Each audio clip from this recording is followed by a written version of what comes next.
प्रमुख अखिलेश यादव और एक नेता लगे हैं जिसमें यह लिखा गया है कि हम साथ रहेंगे तो सारा जहां हमारे साथ रहेगा और अच्छा हिंदुस्तान हमारा लिखा हुआ है।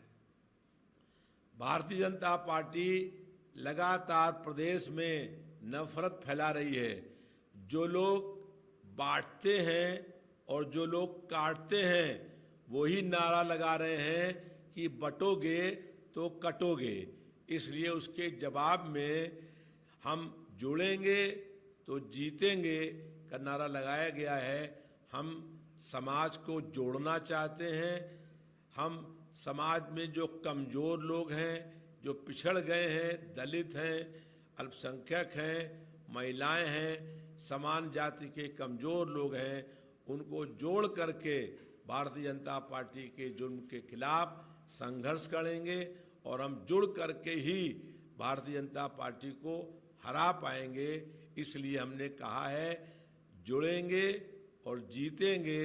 2027 में जो नफरत फैला रहे हैं उनको हटाएंगे। और आरएसएस लगातार संविधान पर हमला कर रही है। अगर संविधान नहीं होगा तो चुनाव आयोग नहीं होगा। आरएसएस इन संविधान पर सीधे हमला नहीं कर सकता, इसलिए बीजेपी के द्वारा ये ऐसी हरकत कर रहा है। भारतीय जनता पार्टी और आरएसएस पूरे देश में लगातार संविधान, लोकतंत्र और आरक्षण की हत्या करने का प्रयास कर रहे हैं। वो चाहते हैं कि इस देश में लोकतंत्र समाप्त हो जाए और जो आरक्षण के माध्यम से अधिकार मिले हैं वो दलितों को, पिछड़ों को अधिकार न मिले। लेकिन हम समाजवादी पार्टी के लोग, इंडिया गठबंधन के लोग संविधान की हर तरीके से रक्षा करने का काम करेंगे। लोकतंत्र और संविधान की रक्षा के लिए अगर कोई कुर्बानी करनी पड़ेगी तो वो कुर्बानी करके भी हम लोग संविधान की रक्षा करने का काम करेंगे। और भारतीय जनता पार्टी किसी भी हालत में उसको लोकतंत्र या संविधान की हत्या करने नहीं देंगे। 20 में समाजवादी पार्टी और पीडीए की क्या कुछ तैयारियां हैं? उत्तर प्रदेश में जो विधानसभा के उपचुनाव होने वाले हैं उसमें समाजवादी पार्टी 9 सीटों पर जीतेगी। भारतीय जनता पार्टी ने चुनाव में हार की डर से 13 तारीख को होने वाले चुनाव को स्थगित करवा करके 20 तारीख करा दिया। ये जितना चुनाव बढ़ाएंगे उतने अधिक वोटों से ये हारेंगे। इनकी हार इनको दिखाई पड़ गई है, इसलिए चुनाव को बढ़ाने का काम किया है। लेकिन चुनाव डेट बढ़ सकती है, परिणाम नहीं बदलेंगे।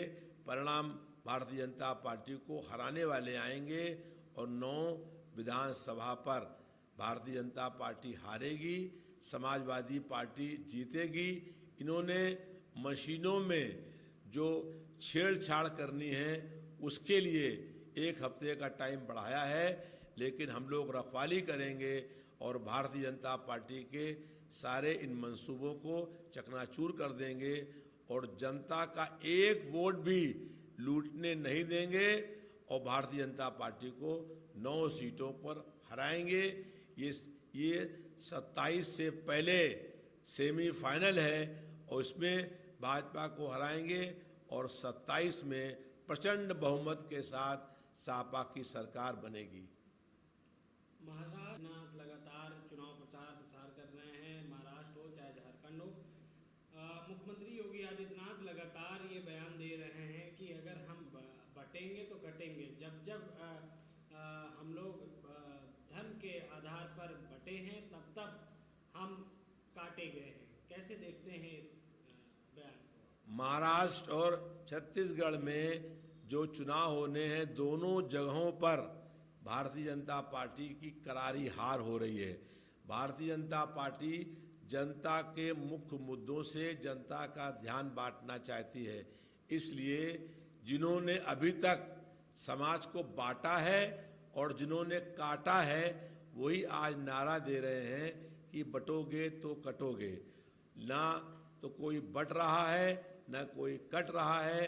भारतीय जनता पार्टी चाहे कितनी भी नफरत फैला दे, अब इसको सत्ता से हटना है और इसीलिए भारतीय जनता पार्टी इन मुद्दों पर बात कर रही है। महाराष्ट्र और छत्तीसगढ़ में गैर भाजपाई सरकार बनेगी, इंडिया गठबंधन की सरकार वहाँ पर बन रही है।